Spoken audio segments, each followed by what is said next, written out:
नमस्कार, Sunita kitchen recipe Marathi चॅनलमध्ये आपलं खूप खूप स्वागत आहे। मी आज तुम्हाला तुपामधली शेवाळ्याची खीर कशी बनवायची ते दाखवणार आहे। तर इथे मी गॅस ऑन करून पॅन गरम करून घेतलेला आहे। याच्यामध्ये आता तूप टाकून घ्यायचं। पॅनमध्ये 2 चमचे साजूक तूप टाकून घ्यायचं।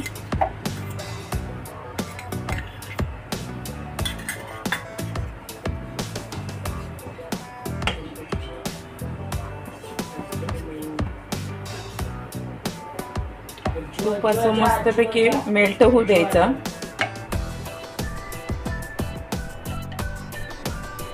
तूप मेल्ट झालेलं आहे। तर इथे मी 100 ग्रॅम शेवळ्या घेतलेल्या आहेत बारीक अशा, त्या टाकून घ्यायच्या आणि मस्तपैकी सोनेरी कलर येईपर्यंत शेवळ्या भाजून घ्यायच्या तुपामध्ये।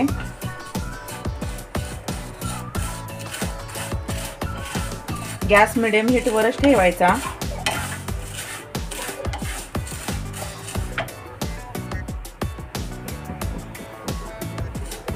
बघू शकता इथे सोनेरी रंग आलेला आहे। शेवया व्यवस्थित अशा भाजून झालेल्या आहेत। शेवया एका साइडला बाजूला करायच्या अशा पॅन मध्ये, आणि मध्ये इथे काजू बदाम टाकून फ्राय करून घ्यायचे 1 मिनिट कोरडेच असे पॅन वरती।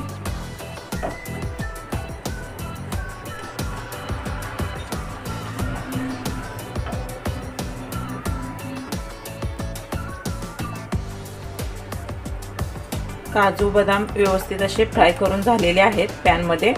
तर हे परत मिक्स करून घ्यायचं सर्व एकत्र, आणि हे मी आता शेवया एका बाउल मध्ये काढून घेणार आहे। शेवया आपल्या काढून झालेल्या आहेत पॅन मधून। त्याच पॅन मध्ये आता आपण दूध टाकून घ्यायचं आहे। इथे मी 1 ग्लास दूध घेतलेलं आहे, ते टाकायचं।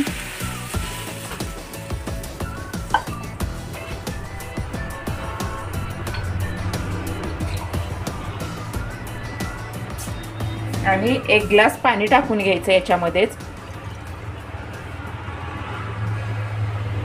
गॅस मिडियम हीटवरच ठेवून घ्यायचा आणि मस्तपैकी दुधाला उकळी येऊ द्यायची। इथे दुधाला उकळी यायला लागलेली आहे। याच्यामध्येच आता आपण 10-12 केसरच्या काड्या व विलायची आणि जायफळ पूड पाव चमचा घेतलेले आहे, ही टाकून घ्यायची। व्यवस्थित मिक्स करायचा।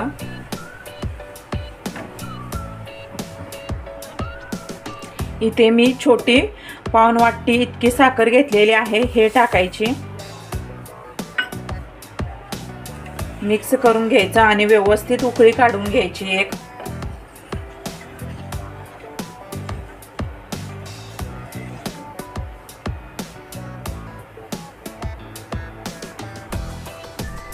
आता आपल्या दुधाला मस्तपैकी उकळी यायला लागलेली आहे।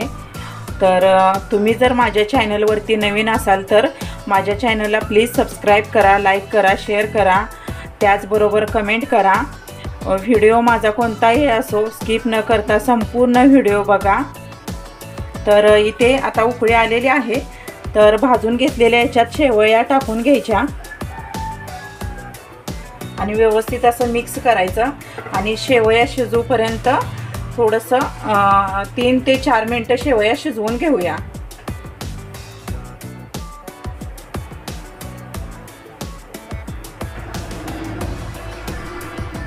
3 ते 4 मिनिटं झालेली आहेत। बघू शकता आपल्या शेवयांची खीर तयार झालेली आहे। दाटसर अशी झालेली आहे। जास्त पातळ बनवायची नाही आणि जास्त घट्ट बनवायची नाही, थोडीशी अशी पातळ स्वरूपातच बनवायची। गॅस बंद करून घ्यायचा। शेवयांची खीर ही रेसिपी माझी आवडल्यास सुनीता किचन रेसिपी मराठी चॅनलला सबस्क्राईब करा, लाईक करा, शेअर करा। धन्यवाद।